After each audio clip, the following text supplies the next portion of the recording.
जय हिंद फ्रेंड्स। विश्व इतिहास की सीरीज हम लोगों की चल रही थी और इसी सीरीज में आगे बढ़ते हुए कल हमने ये देखा कि शीत युद्ध की समाप्ति हो गई है और शीत युद्ध के बीच में एक ऐसा शब्द ओरिजिनेट हुआ जिसको कहते हैं तृतीय विश्व। तृतीय विश्व की अवधारणा सिर्फ और सिर्फ भू राजनैतिक तौर पर है कि जो विश्व दो गुटों में बटा था, पूंजीवादी और साम्यवादी, तो ये जो तृतीय विश्व के देश हैं, ये 9 स्वतंत्र ऐसे देश थे लैटिन अमेरिका, एशिया और अफ्रीका के, जो कि किसी भी गुट में शामिल होने का विरोध कर रहे थे, गुटी राजनीति का विरोध कर रहे थे। क्यों? क्योंकि इनकी अपनी समस्याएं थी। इनकी भाषाई धार्मिक समस्याएं थी, सामाजिक समस्याओं में गरीबी, पिछड़ापन, अशिक्षा, स्वास्थ्य, बुनियादी ढांचा, ये सारी दुविधाएं थी इनके पास। तो एक औपनिवेशिक शक्ति से ये आज़ाद हुए तो दूसरे गुट में ये नहीं बंधना चाहते थे। इसी परिप्रेक्ष्य में तीसरे विश्व की अवधारणा सामने आई। मैंने ये भी बताया कि इन सब का लक्ष्य क्या था? अपनी समस्याओं से निजात पाना, और उसके लिए था आर्थिक विकास, जो कि जरूरी था। और इसी आर्थिक विकास को करने के लिए ये गुटी राजनीति से दूर रहे। इन्होंने ये कहा कि हमें जिससे हेल्प लेनी होगी हम उससे लेंगे, किसी एक पक्ष के लिए समर्थित हम नहीं रहेंगे। इसी परिप्रेक्ष्य में एक अवधारणा आई जिसको बोलते हैं non movement alignment, non alignment movement, NAM, या इसी को बोलते हैं गुट निरपेक्ष आंदोलन। और गुट निरपेक्ष आंदोलन की जो विचारधारा है, इसी का नाम है गुट निरपेक्षता। तो चलिए आज का टॉपिक स्टार्ट करते हैं। गुट निरपेक्ष आंदोलन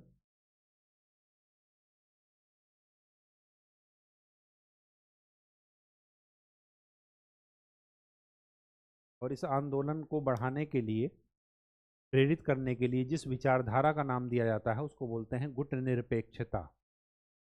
तो गुट निरपेक्षता एक विचारधारा है, कॉन्सेप्ट है गुट निरपेक्षता। ठीक, नॉन अलाइनमेंट मूवमेंट, नैम के नाम से इनको बोला जाता है। कुछ चीज़ें करंट अफेयर्स की भी हैं, वो मैं आपको बताए दे रहा हूँ। अभी हाल फिलहाल 18वां सम्मेलन हुआ है 2019 में, इसका 18th समिट। कहाँ पर ये हुई है? अजरबैजान की राजधानी बाकू, अजरबैजान। अजरबैजान आर्मेनिया का काराबाख करके कोई क्षेत्र है, नागोना काराबाख, उसके लिए लड़ाई कर रहे हैं। ठीक है, करंट में भी आप लोग पढ़े होंगे करंट अफेयर्स। तो ये जरा मैप में इसकी लोकेशन देख लीजिए। 19th समिट हुई है 2024 में, और 2024 से 2027 तक की अध्यक्षता किसके पास है? युगांडा। इसकी राजधानी कौन सी है? कंपाला। अफ्रीकन देश है ये। तो 19th समिट 2024 में हुई है युगांडा में, 2024।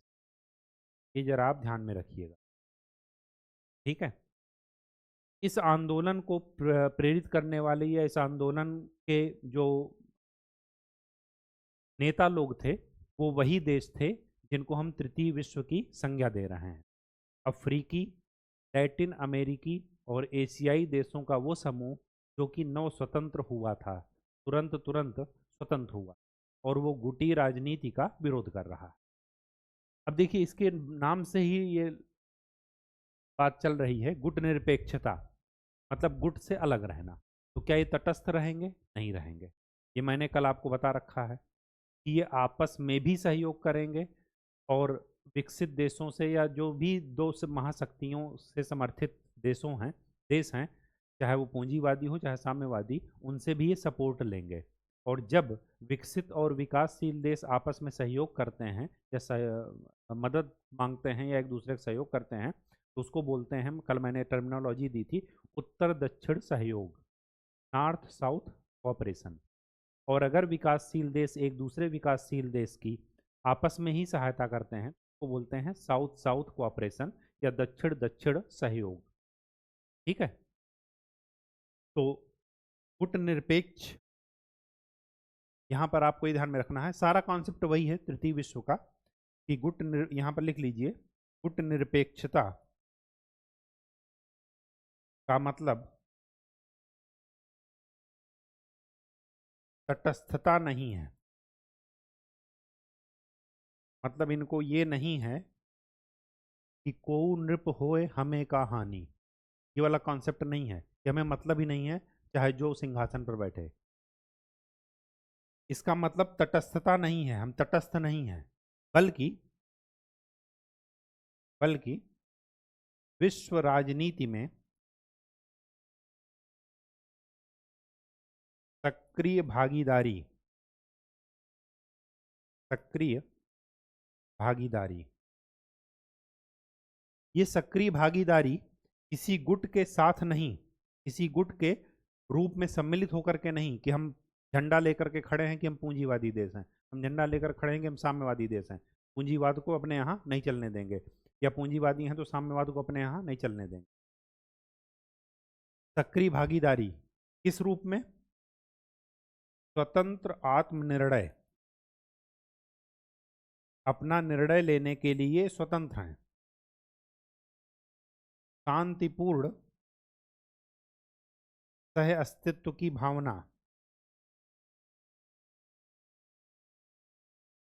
विश्व शांति की बात करेंगे।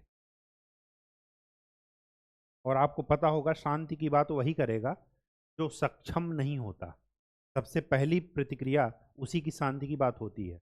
अगर आप सक्षम हैं, पावरफुल हैं, तो शांति की बात आप करेंगे तो वो आपको शोभा देगी।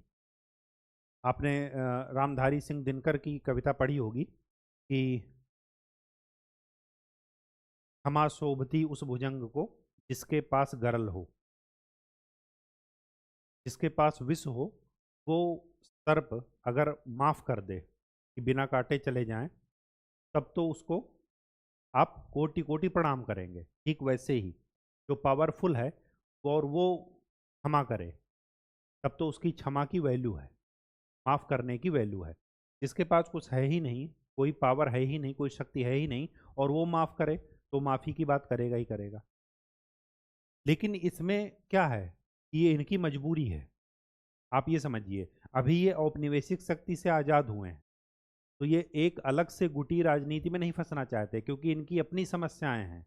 जो लोग गुटबाजी कर रहे हैं वो अब उनका पेट भरा हुआ है, जिनका पेट नहीं भरा हुआ है वो अपने यहाँ की समस्याएं पहले सुलझाएंगे। और इनकी समस्याएं मैंने आपको बताया है कि यूनिक समस्याएं और कॉमन है सभी में। यूनिक का मतलब ये है कि विकसित देशों से अलग, जो दो महाशक्तियां हैं जो झंडा लिए खड़ी हैं, पूंजीवाद और साम्यवाद, साम्राज्यवाद को साम्यवाद का, उससे अलग इनकी समस्या है। ना एक भाषा है इनके यहाँ, ना एक धर्म है, ना एक जाति है, समाज कई वर्गों में बटा है, गरीबी है, शिक्षा है, बुनियादी ढांचों की कमी है, स्वास्थ्य की स्थिति बहुत खराब है। ये सारी समस्याएं हैं। कई सारी नस्ल के लोग एक जगह रह रहे हैं, कोई भौगोलिक मतलब निकटता नहीं है। ठीक है, तो ये विश्व शांति की बात कर रहे हैं। और इन सब मुद्दों को लेकर के चलते हुए वैश्विक मुद्दों पर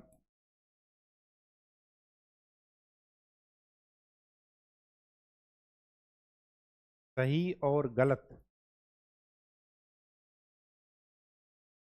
का फैसला लेते हुए, मतलब उसमें डिफरेंशिएट करते हुए, हमेशा सही का साथ देना, ये इनकी विशेषता है। अब ध्यान से देखिए, सही और गलत ये सब्जेक्टिव हैं। कोई चीज हमारे लिए सही हो सकता है आपके लिए गलत हो, या कोई चीज भारत के लिए सही हो अमेरिका के लिए गलत हो। तो ये अपना अपना पर्सपेक्टिव है। तो यहाँ पर ये जो सही मैं कह रहा हूँ कि सही का साथ देना, सत्य का साथ देना, ये इनके अपने परिप्रेक्ष्य में है। आज पर्यावरणीय समस्या है, विकसित देशों ने अंधाधुंध संसाधनों का उपभोग किया, यहाँ तक कि वेस्टेज भी किया। उनकी लिविंग स्टाइल ऐसी है, संसाधनों का उपभोग और बर्बादी होगी ही होगी। खुद इंडस्ट्रियलाइज्ड हो गए। अब विकासशील देश कोयला फूकेंगे, पेड़ काटेंगे, तो वो क्या कह रहे हैं, पर्यावरणीय मुद्दे लेकर के चले आए। कार्बन ट्रेडिंग का कॉन्सेप्ट लेकर के आए। कार्बन ट्रेडिंग, ये कार्बन ट्रेडिंग का कॉन्सेप्ट क्या है कि आप इंडस्ट्री मत लगाइए, और जो इंडस्ट्री जहाँ पर पॉल्यूशन कर रही है, वो जहाँ पर पॉल्यूशन नहीं हो रहा वहाँ से क्या करे, कार्बन ट्रेडिंग करे, सर्टिफिकेट ले, उनको पैसे दे। तो ये कार्बन ट्रेडिंग क्या है, विकासशील देशों में इंडस्ट्रियलाइजेशन को रोकना।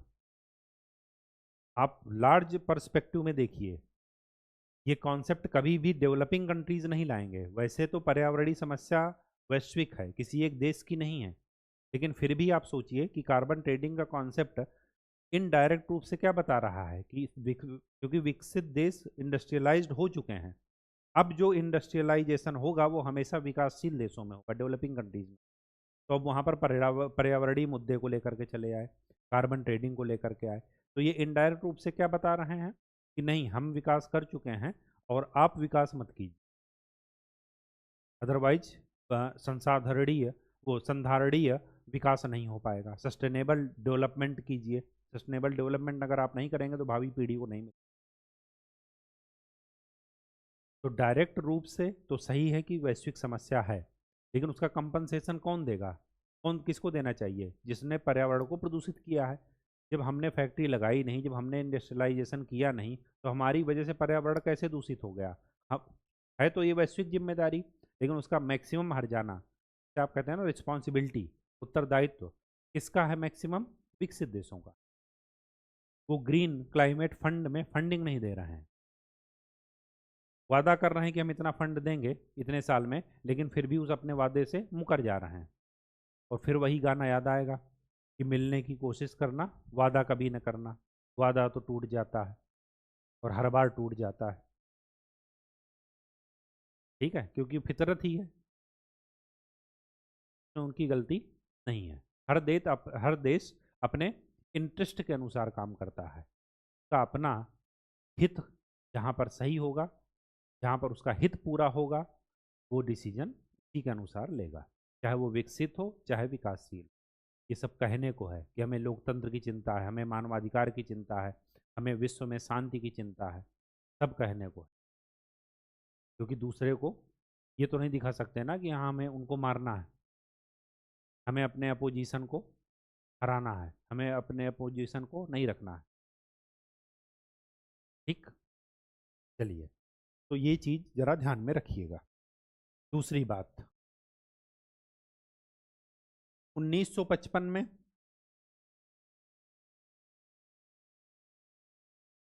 बांडुंग सम्मेलन हुआ, कहाँ पर, इंडोनेशिया में। शीत युद्ध का दौर चल रहा है, ये ध्यान में रखिएगा, सेकंड वर्ल्ड वार के बाद का टाइम। यहाँ पर इसकी क्या हुई, अवधारणा दी गई,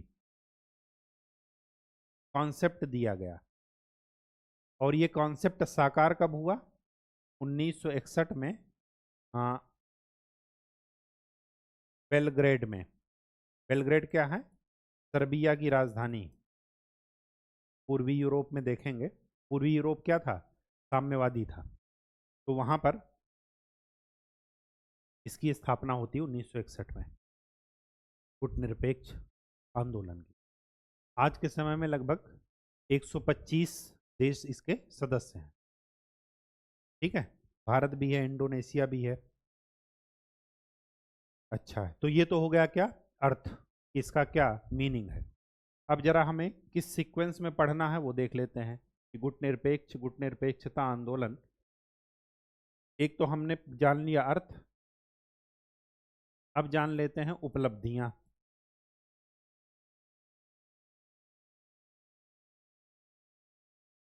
हाँ, उपलब्धियां के पहले, हाँ उपलब्धियां के पहले ये जान लेते हैं इसके अपनाए जाने का कारण। फिर देखेंगे चुनौतियां, और फिर ये देखेंगे कि आज के समय में इसकी प्रासंगिकता है या नहीं, रिलेवेंस है या नहीं। ठीक, अर्थ हमने देख लिया। अब देख लेते हैं अपनाए जाने का क्या कारण था, क्यों ये कॉन्सेप्ट आया। तो कॉन्सेप्ट आने के पीछे कारण क्या था कि ये सारे के सारे देश जो इसको सपोर्ट करते हैं वो क्या थे, ना वो स्वतंत्र देश थे, अभी अभी उनको आज़ादी मिली थी 2 4 6 10 साल के अंदर। एक औपनिवेशिक सत्ता से उनका पाला छूटा था, तो दूसरे के गुलाम नहीं होना चाहते थे, ना वो राजनीतिक रूप से, ना सामाजिक रूप से, ना आर्थिक रूप से, और ना ही वैश्विक शक्ति के रूप में कि कोई भी उन पर वापस से शासन करे। इसी वजह से, क्योंकि अभी वो उनका क्या है, जैसे एक छोटा बच्चा होता है नवजात शिशु, तो उसको क्या करते हैं, प्रकृति के आघातों से बचाते हैं, चोट ना लगने पाए, बीमारी ना हो। क्यों? क्योंकि वो नवजात है। धीरे धीरे उसमें इम्यूनिटी बढ़ेगी, प्रतिरोधक क्षमता बढ़ेगी, वो अपने आप बीमारियों से भी लड़ेगा, अपने वातावरण में ढल जाएगा। तो वैसे ही जैसे ये अभी नवजात स्वतंत्र हुए हैं, नए नए हैं, तो इनको अपने देश को बचाना है, किससे, वैश्विक शक्तियों। और वैश्विक शक्तियाँ इन पर घात लगाए बैठी हैं, किसी न किसी रूप में। कोई विचारधारा वो दे देंगे, कोई कॉन्सेप्ट दे देंगे, कोई उनको डर दिखाएंगे, कोई मदद करेगा। अगर अनर्गल रूप से आपकी कोई मदद कर रहा है तो स्वाभाविक सी बात है कि वो आपका शोषण करना चाह रहा है, और कुछ नहीं, कोई सगा नहीं है। अब अपनाए जाने के कारण में पहला कारण क्या था,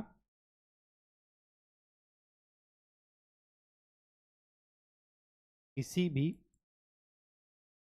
गुट में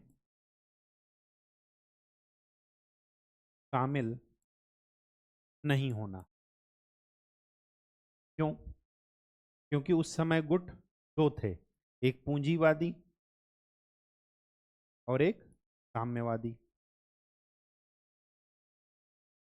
अगर ये पूंजीवादी हो जाते तो साम्यवादी इनको मदद ना देते, और अगर ये साम्यवादी हो जाते तो पूंजीवादी इनको मदद ना देते। और इनके मैंने लीडर बता रखे हैं, यूएसए और सोवियत संघ रूस, ये दोनों।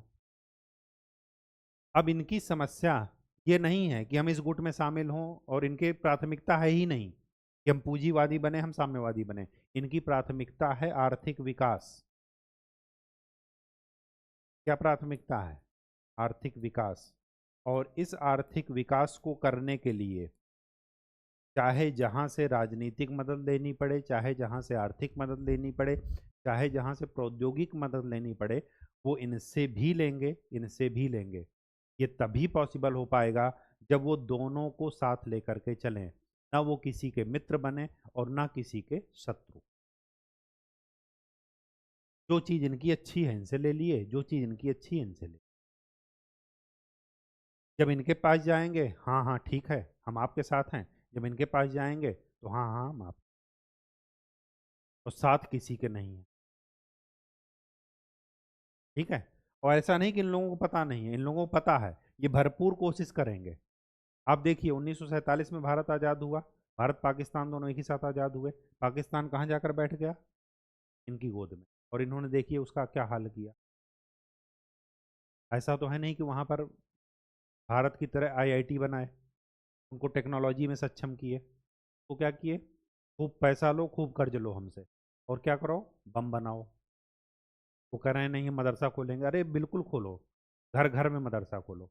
मदरसा कोई खराब चीज़ है? नहीं। श्री प्रेमचंद्र जैसे लोग, ईश्वर चंद्र विद्यासागर जैसे लोग मदरसा से पढ़े, कितने अच्छे उपन्यासकार, कितने अच्छे साहित्यकार, कितने अच्छे बौद्धिक बौद्धिक वर्ग, जिसने कि स्वतंत्रता आंदोलन में अच्छी भागीदारी की। तो मदरसा बुरा नहीं है, लेकिन आप ये भी तो देखिए ना कि जो पैसा यहाँ से आ रहा है, का इस्तेमाल आप कहाँ कर रहे हैं?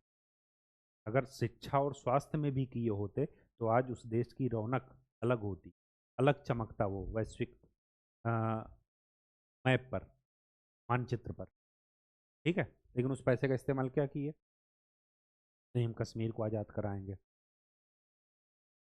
अपनी पैंट फटी है और दूसरे की पैंट उतारने के चक्कर में पड़े। ठीक है, तो ये है अपनाए जाने का पहला कारण। दूसरा कारण क्या है?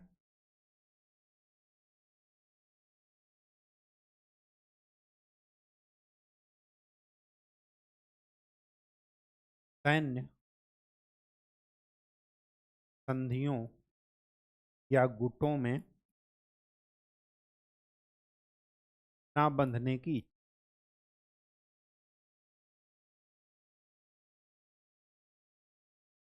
इनके साथ सैन्य गुट कौन सा था? नाटो। और देखिए नाटो की वजह से यूक्रेन का क्या हाल हो रहा है आज तक।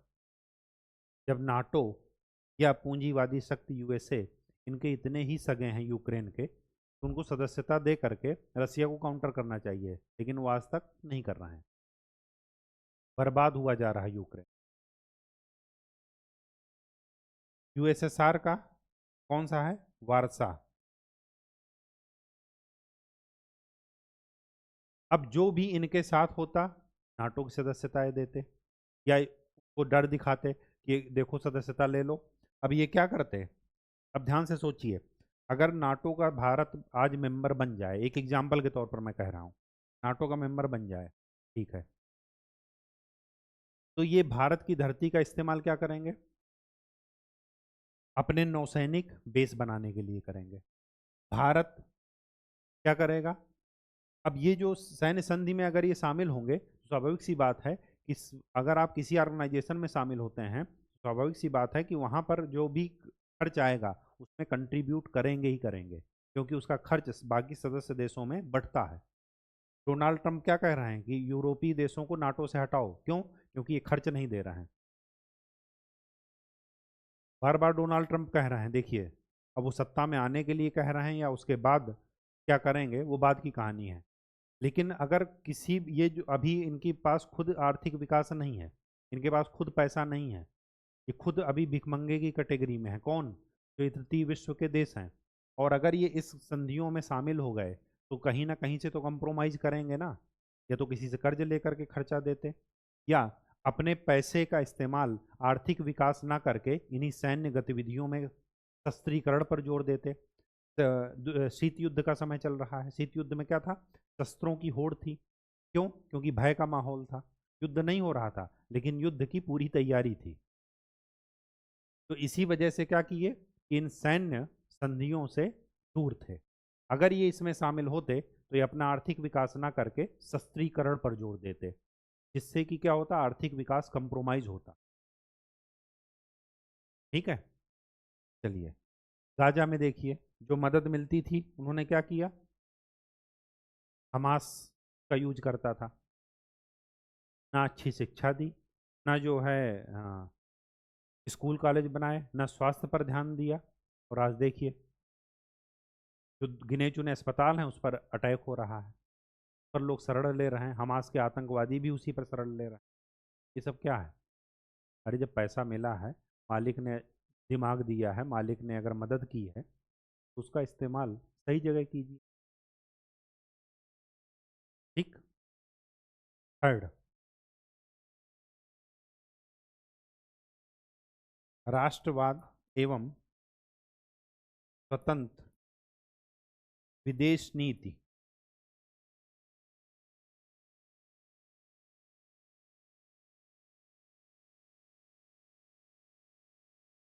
की पहल। स्वतंत्र विदेश नीति को हाईलाइट कर लीजिए। राष्ट्रवाद तो होगा ही होगा क्योंकि अभी नए नए स्वतंत्र हुए हैं। और स्वतंत्र होने के बाद जब आप सत्ता में नहीं होते या जब आप पावरफुल नहीं होते तो आपको एक पावरफुल साथी की जरूरत पड़ती है, ताकि आपको कोई क्या न करे, डराए ना। या अगर आप साथी नहीं पकड़ रहे हैं तो अपने ही जैसे लोगों का संगठन बना लीजिए। तो ये जो नैम है ये वही संगठन ही है। क्यों? क्योंकि ये अंकल सैम का या दूसरे अंकल का हाथ नहीं पकड़ना चाह रहा है। क्यों? क्योंकि अगर ये इनका हाथ पकड़ लिए तो ये इन पर कब्जा कर लेंगे। अभी एक जगह से हटे थे और दूसरे जगह उलझ गए। कब्जा नहीं मतलब डायरेक्ट रूप से आप मत समझिए गुलाम बना लेंगे, लेकिन वैचारिक स्तर पर, राजनीतिक स्तर पर गुलामी वाला ही उनकी पॉलिसी लानी पड़ेगी। उनके लोगों के लिए आपको सुविधाएं देनी पड़ेंगी। ये सब क्या है? डायरेक्ट आजकल कहाँ कौन कब्जा कर रहा है? यही सब तो कर रहा है, अपने लोगों को सहूलियत, और क्या चाहिए उनको। तो स्वतंत्र विदेश नीति का मतलब, मैंने आपको कल एग्जांपल दिया था, तृतीय विश्व युद्ध के देश क्या कर रहे हैं? WTO में खुलकर बोल रहे हैं, पर्यावरणीय मुद्दे पर खुलकर बोल रहे हैं, जलवायु परिवर्तन के मुद्दे पर खुलकर बोल रहे हैं। इंटरनेशनल सोलर अलायंस बन रहा है आज। ये सब क्या है? दक्षिण दक्षिण सहयोग ही तो है। अब फ्रांस उसमें शामिल हो गया है। फ्रांस के साथ मिलकर भारत ने शुरू किया है, वो अलग बात है, लेकिन उसमें आप देखिए मैक्सिमम देश क्या हैं? कर्क और मकर रेखा के बीच वाले। ठीक। तो ये थर्ड पॉइंट अपनाए जाने के पीछे ये कारण था। फोर्थ,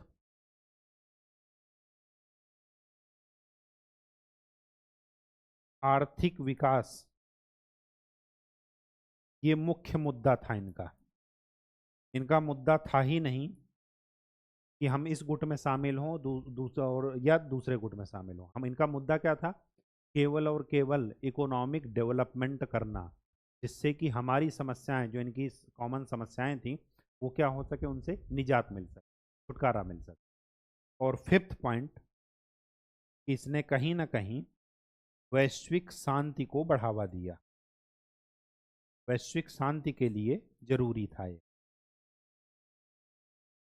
वही चीज लिख दीजिएगा, शांतिपूर्ण सह अस्तित्व, आत्मनिर्णय का अधिकार। ये सारे के सारे इस बात को प्रोत्साहित करते हैं कि हमें किसी भी गुट में शामिल नहीं होना। गुटीय राजनीति की वजह से 2 विश्व युद्ध हो गए, और अब हमें एक तीसरा विश्व युद्ध इतनी जल्दी होने के लिए तैयार नहीं है हम। ठीक। ये आपका अपनाए जाने के पीछे कारण हो गया। अब देख लेते हैं उपलब्धियां। क्या उपलब्धियां थी?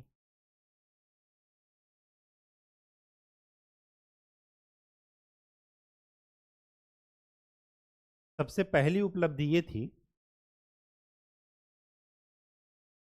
कि औपनिवेशिक शासन को चुनौती मिली।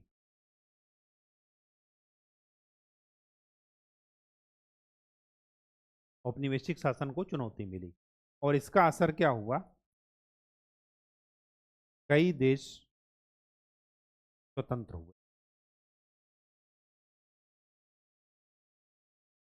ये पहली उपलब्धि थी किसकी? गुटनिरपेक्ष आंदोलन की।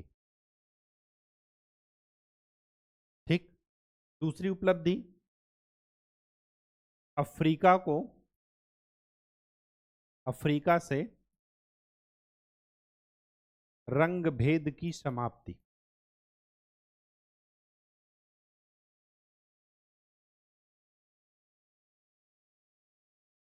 क्योंकि उसका विरोध केवल अफ्रीका और उसी देश में नहीं हो रहा, उसी महाद्वीप में नहीं हो रहा, बाकी मंचों पर भी हो रहा है। बाकी लोग जो नौस्वतंत्र देश हैं वो भी क्या कह रहे हैं कि नहीं, ये समाप्त होना चाहिए, काले घोरे का भेद जो है गलत है। ठीक है। काले गोरे का भेद नहीं, हर दिल से हमारा नाता है, बस यही लाइन संयुक्त राष्ट्र संघ में गाई जा रही है। नेल्सन मंडेला बार बार विरोध कर रहे हैं। ठीक। थर्ड, विश्व को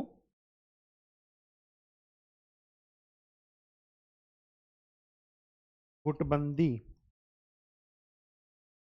के चंगुल से बचाया। अब यहां पर आप इस पॉइंट को ऐसे भी लिख सकते हैं कि सैन्य संगठन में शामिल होने से बचाया। अगर सैन्य संगठन में शामिल होते तो शस्त्रीकरण की होड़ लगती, और वो वही पैसा आर्थिक विकास न करके शस्त्रीकरण पर जोड़ देते।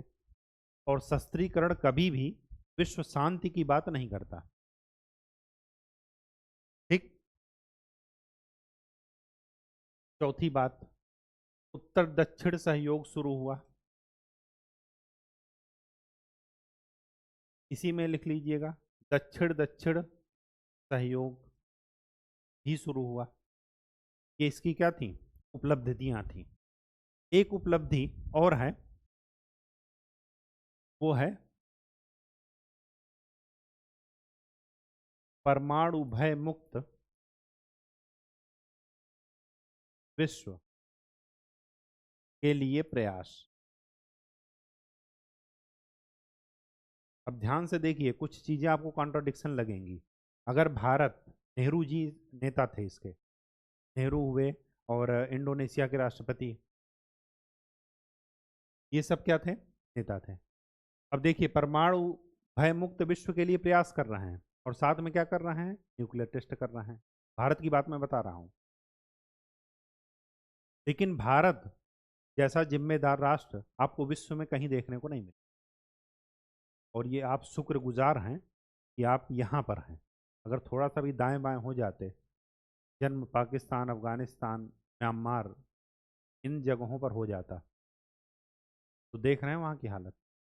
इसलिए अपने आप को धन्य मानिए।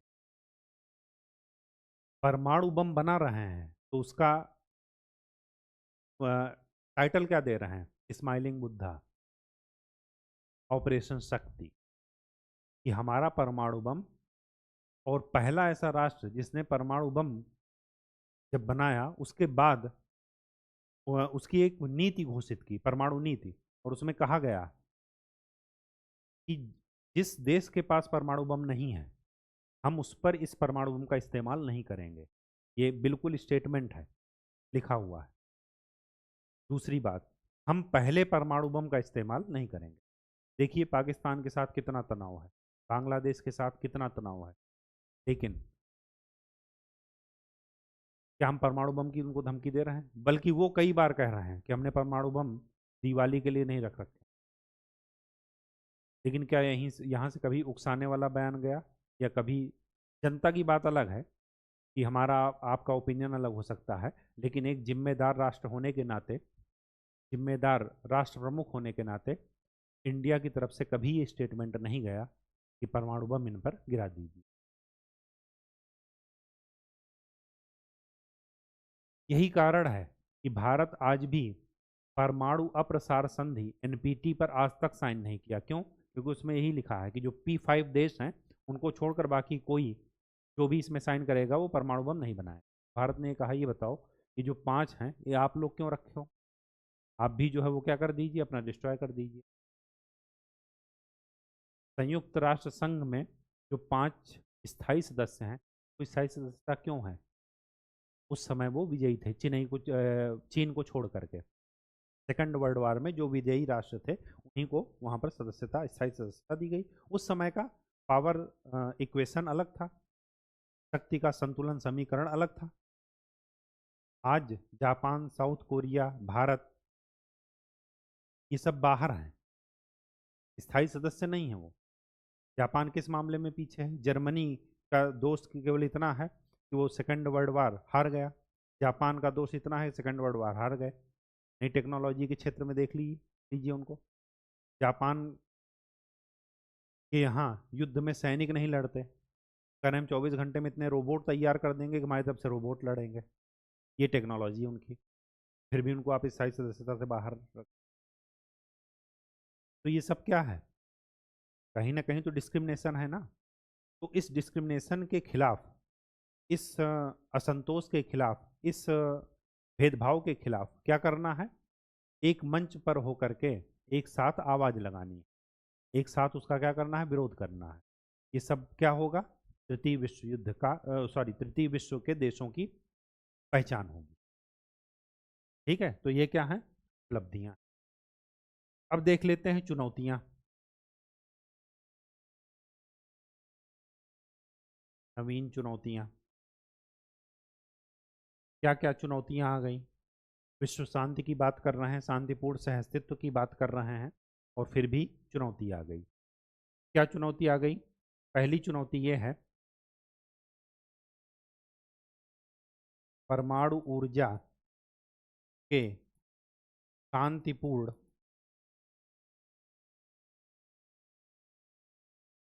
शांतिपूर्ण उपयोग, इस्तेमाल, परबल। सबसे बड़ी चुनौती यही है कि जो गैर जिम्मेदार राष्ट्र हैं, पाकिस्तान, नॉर्थ कोरिया, इन पर यह कहा जा रहा है कि ये पैसे के लिए हो सकता है आतंकवादी समूह को बेच दें, या जो इनके पास एटम बम है उसकी सुरक्षा ही ना कर पाए, इनके सुरक्षा प्रतिष्ठान पर हमला हो रहा है आतंकवादियों का। तो ये सबसे बड़ा डर है कि अगर वो गलत हाथों में लग गई परमाणु ऊर्जा तो फिर क्या होगा। ठीक। सेकंड,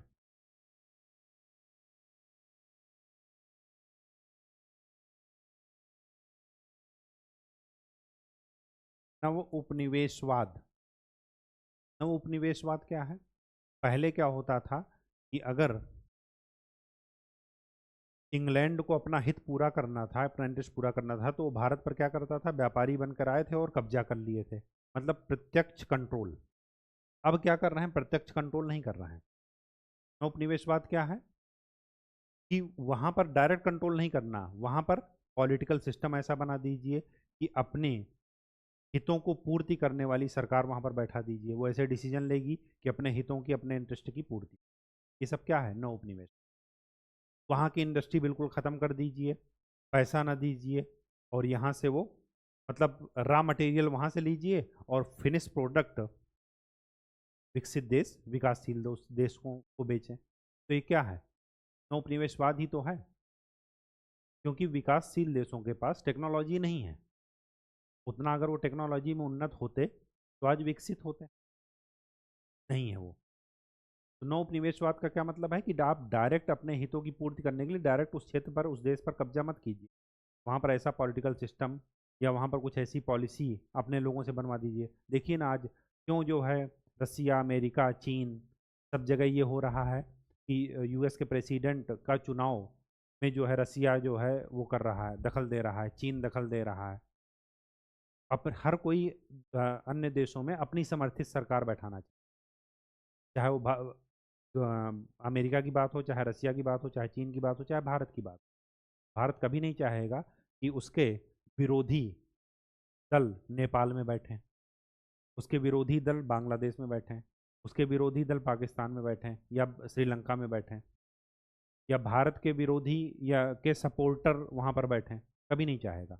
चाहेगा कि भारत से मिलता जुलता दल या भारतीय विचारधारा से मिलता जुलती विचारधारा वाला दल वहाँ पर बैठे, ताकि शांति का सामंजस्य बना रहे। अदरवाइज पड़ोसी का कोई विकल्प नहीं, पड़ोसी ही डिस्टर्ब करेगा तो क्या मतलब है, पड़ोसी ही आपको इज्जत नहीं देगा तो बाकी लोग कहाँ इज्जत देंगे। ठीक। तो नौ उपनिवेशवाद, ये सबसे बड़ी समस्या आ गई।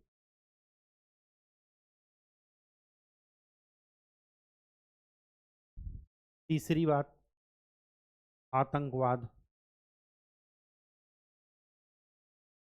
आतंकवाद के विरुद्ध संयुक्त कार्यवाही। ये वर्ड तो ऐसा है ना कि जितना, कुछ वर्ड ऐसे हैं विश्व में जिनको इतना विकृत कर दिया गया है, डिफिनीशन उनकी इतनी सब्जेक्टिव बना दी गई है। इसमें भी, आतंकवाद में भी पहले विकसित देश क्या कहते थे, अच्छा आतंकवाद और बुरा आतंकवाद।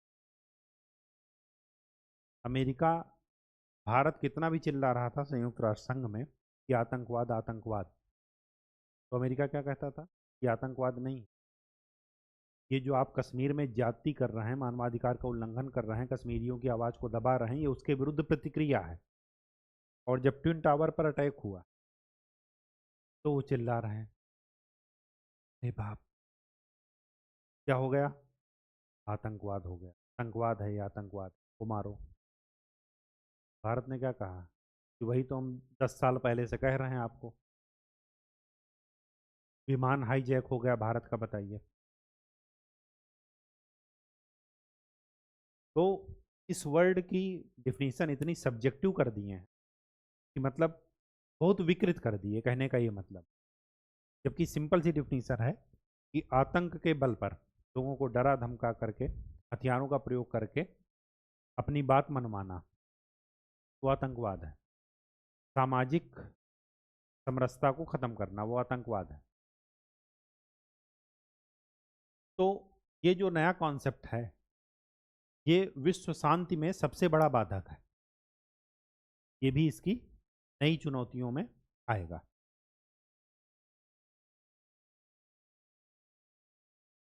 नेक्स्ट, तीसरा पॉइंट हो गया। चौथा पॉइंट, पर्यावरणीय मुद्दे पर भेदभाव रहित समाधान। भेदभाव रहित मैंने क्या बताया कि जो इंडस्ट्रियलाइज्ड हैं, विकसित देश हैं, जहाँ पर इंडस्ट्रियलाइज्ड स्टेट्स हैं, वो पूरी की पूरी औद्योगिक देश हैं, वो अब पर्यावरण के नाम पर विकसित देशों में औद्योगिकरण को रोक रहे हैं। जबकि विकासशील देश क्या कह रहे हैं? विकासशील देशों में रोक रहे हैं। विकासशील देश क्या कह रहे हैं? वो कह रहे हैं कि जब आपने इतना ज़्यादा उत्सर्जन किया, आपने आपको विकसित बनाया, तो सारा जिम्मेदारी आप ही लोगे ना। हम लोग तो अभी कोयला जला ही नहीं, तो हम कैसे उसके लिए रिस्पॉन्सिबल हो गए? अब हमें जलाने दो। अब वो लोग क्या कर रहे हैं? मना कर। ये नहीं कह रहे हैं कि हमसे सस्ती टेक्नोलॉजी ले लो, हमसे रिन्यूएबल एनर्जी की तरफ चले जाओ, नवीकरणीय ऊर्जा की तरफ, सोलर की तरफ चले जाओ। क्या कह रहे हैं? कह रहे हैं कि सोलर पैनल हमसे ले लो और पैसा आप दो, पर सब्सिडी भी नहीं दे रहे हैं। तो ना तो टेक्नोलॉजिकल रूप से मदद कर रहे हैं, ना इकोनॉमिकल रूप से मदद कर रहे हैं, और पर्यावरणीय मुद्दों पर सबकी जिम्मेदारी दे रहे हैं। जबकि मैक्सिमम रिस्पॉन्सिबिलिटी क्या है? विकसित देशों। तो ये भी एक नवीन चुनौतियों आएगा। पांचवा, हिंद महासागर का क्षेत्र। ये विशेष करके हिंद महासागर हो गया, दक्षिणी चीन सागर हो गया, ये बहुत विवादित क्षेत्र रहे हैं। पारदर्शी और खुली नीति। दक्षिणी चीन सागर में क्या कर रहा है? चाइना 9-9 के तहत पूरा क्षेत्र अपने का कह रहा है। क्यों कह रहा? इकोनॉमिकल रूप से वो काफ़ी समृद्ध क्षेत्र है, वहाँ पर गैस के भंडार हैं। सहारा रेगिस्तान को तो कोई नहीं कह रहा, उसके लिए कभी आपने लड़ाई सुनी? सहारा रेगिस्तान हमारा है। क्यों? क्योंकि वहाँ पर कोई नेचुरल रिसोर्सेज नहीं है। जिस दिन वहाँ पर नेचुरल रिसोर्सेज हो जाएं, जिस दिन सहारा रेगिस्तान में यूरेनियम निकल आए, तो देखिए कैसे लड़ाई होगी। तो कोई चीज़ अगर नेचुरल रिसोर्सेज से संपन्न है, समृद्ध है, तो उसी के लिए कब्जे की बात हो जा रही है। दक्षिणी चीन सागर में, सॉरी, हिंद महासागर में भी भारत के द्वारा क्या किया जा रहा है कि नहीं, इस पर किसी एक देश का कब्जा नहीं होगा। जो समुद्री कानून है कि 200 नॉटिकल मील के बाद सभी के लिए ओपन सी है। ठीक है, तो इससे क्षेत्रीय शांति, जैसे भारत की आप ये कह सकते हैं सागर पहल, security and growth for all in region, ये सब क्या है? इसी को प्रमोट करने के लिए ही तो है। ठीक। फिफ्थ, सिक्स्थ,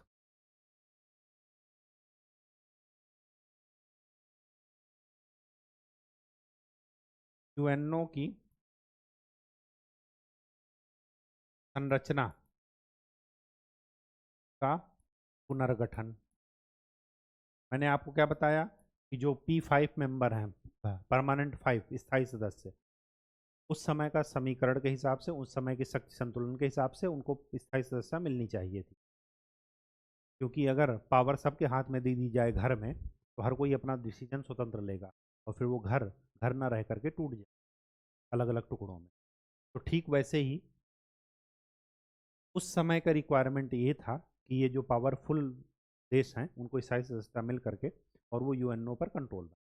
लेकिन आज अगर ये समय के साथ जो चीज़ चेंज नहीं होती, परिवर्तित नहीं होती, वो क्या हो जाती है? ऑब्सोलीट हो जाती है, समाप्त हो जाती है अपने आप ही। तो आज के शक्ति संतुलन के हिसाब से इनको क्या करना चाहिए? पुनर्गठन करना चाहिए। स्थायी सदस्यता, वीटो पावर, इनके लिए अलग से लड़ाई चल रही। तो जो भी शक्तियाँ अपने आप को वर्ल्ड शक्ति में, वर्ल्ड पावर में गिन रही हैं, उनको क्या करना चाहिए? सत्ता देनी चाहिए। जापान हुआ, भारत हुआ, न्यूज में सुनते होंगे कि भारत की सदस्यता का समर्थन किया गया यूएनओ में। अब चीन अपोज कर रहा, बाकी 4 जो P5 में से 4 मेंबर हैं वो सपोर्ट कर रहे हैं। लेकिन रूल है कि वीटो, कोई भी एक अगर वीटो कर दिया तो फिर वो प्रस्ताव खत्म। ठीक, तो ये सारी चीजें आपको ध्यान में। अब जो लास्ट हेडिंग है, जो कि बहुत ही विवादित है, वो विवादित इस वजह से है कि क्या ये आज की डेट में, आज के समय में रिलेवेंट है ये संगठन, कि कुछ रिलेवेंसी है या नहीं, प्रासंगिक है या नहीं। क्यों ऐसा क्वेश्चन पूछा जा रहा? ऐसा क्वेश्चन इस वजह से पूछा जा रहा है कि जब शीत युद्ध समाप्त हो गया, अब गुट रहे ही नहीं, अब केवल और केवल एक ही सुपर पावर है, वो है क्या? अमेरिका, पूंजीवाद। तो जब साम्यवाद खत्म ही हो गया, साम्यवाद का विघटन हो गया उसके नेता का, तो जब गुट बचा नहीं तो गुट निरपेक्षता किस बात की? तो क्या ये इररिलेवेंट है? तो आप बताएंगे नहीं। क्यों? इसका छोटा उद्देश्य ये था कि हमें गुट में भाग नहीं लेना, लेकिन इसका लार्ज उस पर्सपेक्टिव में देखिए कि गुट में भाग नहीं लेना तो क्यों नहीं लेना? गुट में भाग लेंगे, सैन्य संधियां थोपी जाएंगी, हम सैन्य संगठन में भाग लेंगे और अपने आर्थिक संसाधनों को शस्त्रीकरण की होड़ में वेस्ट करेंगे। जबकि हमारा पर्पज क्या था, हमारा उद्देश्य क्या था? हमारे अपने देश का आर्थिक विकास हो। और जहाँ पर आर्थिक विकास भूमंडलीकरण के दौर में आ जाएगा, ग्लोबलाइजेशन के दौर में आ जाएगा, तो एक देश का विकास दूसरे देश के विकास को प्रोत्साहित करता है। बैलेंस ऑफ पेमेंट यही तो है ना, कि अगर हम आयात निर्यात कर रहे हैं तो हम ये भी देखेंगे ना कि कहीं से हम प्रॉफिट में हैं, कहीं से लॉस में हैं। ओवरऑल फिर उसमें देखना है कि हम सही, अपनी इकोनॉमी ग्रोथ हो रही। हो सकता है किसी देश से हम लॉस में हो, देश से अकाउंट में हम प्रॉफिट में हो, तो ओवरऑल हमें देखना होता है। तो इनका मेन उद्देश्य क्या था, गुटनिरपेक्ष आंदोलन का, गुटनिरपेक्षता का? वैश्विक शांति। मेन उद्देश्य क्या था? शांतिपूर्ण सह अस्तित्व। मुख्य उद्देश्य क्या था? आत्मनिर्णय लेना, स्वतंत्र विदेश नीति, परमाणु भय मुक्त विश्व, ये उद्देश्य हैं। तो क्या ये उद्देश्य समाप्त हो गए या प्राप्त कर लिए गए? ऐसा नहीं है। पर्यावरणीय मुद्दा अभी तक जीवित है, परमाणु अप्रसार संधि अभी तक चल रही है, एनपीटी। तो ये सारी चीजें क्या बता रही हैं? जब तक राष्ट्र राज्य रहेंगे, जब तक देश का अपना हित रहेगा, ये मुद्दे कभी सॉल्व नहीं होने। क्या सभी को आर्थिक विकास मिल गया? अगर आर्थिक विकास मिल गया तो गुटनिरपेक्षता का आंदोलन उद्देश्य पूरा हो गया और गुटनिरपेक्षता संगठन खत्म हो जाना चाहिए। क्या वैश्विक शांति मिल गई? संयुक्त राष्ट्र संघ की स्थापना की गई थी कि वैश्विक शांति को बरकरार रखने के लिए। अगर वो प्राप्त हो गई तो संयुक्त राष्ट्र संगठन को खत्म कर दीजिए, कोई नया संगठन बना लीजिए जिसका नया उद्देश्य हो। तो जब तक इसका जो आ, बड़े परिप्रेक्ष्य में उद्देश्य है वो पूरा नहीं हो जाता, तब तक ये संगठन हमेशा प्रासंगिक रहेगा ही रहेगा, कन्फर्म है। अभी भी तो गुटी राजनीति चल रही है, अब बड़े लेवल पर ना चल करके क्षेत्रीय लेवल पर चलती है। ये गुटी राजनीति का ही परिणाम है ना। मालदीव में गो इंडिया, फिर उसके बाद मालदीव के राष्ट्रपति आकर के माफी मांग रहे हैं। ये क्या है? राजनीति ही तो है। ये राजनीति ही तो है कि मालदीव के पक्ष में फैसला देने के बाद चागोस द्वीप आज तक मालदीव को नहीं दिया गया, अब दिया जा रहा है, तो उसमें से डियोगा गार्सिया वाले पोर्शन को नहीं दिया जा रहा है, बाकी को दिया जा रहा है। जबकि निर्णय 2011, 2014, 2019 में ही आ गया था। फिर भी ये क्या है? गुटी राजनीति ही तो है। अगर अमेरिका एक जगह बैठे हुए पूरे विश्व में सैन्य बेस बना रहा है तो ये क्या है? गुटी राजनीति। क्या इससे वैश्विक शांति स्थापित होगी? कभी नहीं। हथियारों की होड़ होगी। मानवाधिकार, लोकतंत्र, वैश्विक शांति की बात करते हैं, और इजराइल, यूक्रेन में क्या हो रहा है, गाजा में क्या हो रहा है, लेबनान में क्या हो रहा है। तो ये ध्यान रखिए कि जो इसका बड़ा उद्देश्य है जिसको लेकर के चला था, आर्थिक विकास, औपनिवेशिक विरुद्ध, अब औपनिवेश के विरुद्ध चला था, उपनिवेश के विरुद्ध, और अब नव उपनिवेशवाद आ गया। लीजिए, तो जब तक राष्ट्र राज्य रहेंगे, जब तक राष्ट्रों का अपना हित रहेगा, ये चीजें कभी भी समाप्त नहीं हो। हर समय इन और ऐसे कई संगठनों का, जो छोटे छोटे संगठन बन रहे हैं, उनका रिलेवेंस हमेशा रहेगा ही रहेगा, कन्फर्म है। ठीक है, तो प्रासंगिकता में लिख लीजिएगा कि ये प्रासंगिक हैं आज के समय में भी, क्योंकि इनका उद्देश्य पूरा नहीं हुआ और ये उद्देश्य कभी पूरा होगा भी नहीं। क्यों? क्योंकि राष्ट्र और राज्य के अपने हित हैं, वो अपने हित के अनुसार काम कर रहे हैं। अमेरिका मानवाधिकार की बात कर रहा है तो इसराइल को मदद क्यों दे रहा है? अमेरिका मानवाधिकार की बात कर रहा है तो यूक्रेन और रूस को पड़ोसी हैं, तो आपस में उनको बातचीत करके एक टेबल पर ले आए। ये नहीं कि रूस को हथियार दे कि हाँ हाँ लड़ो आप, हम देख लेंगे यूक्रेन को। ठीक है, तो ये सब चीज़ें बंद होनी, और अगर ये बंद होंगी, शांतिपूर्ण सहअस्तित्व होगा, लोगों को आत्मनिर्णय का अधिकार मिलेगा, तब जा करके गुटनिरपेक्ष आंदोलन वास्तविक रूप से सफल होगा। ठीक है, तो आज के लिए इतना ही। नेक्स्ट लेक्चर में हम लोग नए टॉपिक पर बात करेंगे। तब तक के लिए एक दो लेक्चर का और है आपका वर्ड हिस्ट्री, के बाद आपका वर्ड हिस्ट्री ख़त्म होते ही मॉडर्न हिस्ट्री में चलेंगे, और धीरे धीरे ऐसे ही गाड़ी चलती रहेगी। तब तक के लिए खूब अच्छे से पढ़ाई कीजिए, मेहनत कीजिए, प्रीवियस ईयर क्वेश्चन जरूर सॉल्व करते रहिए। धन्यवाद।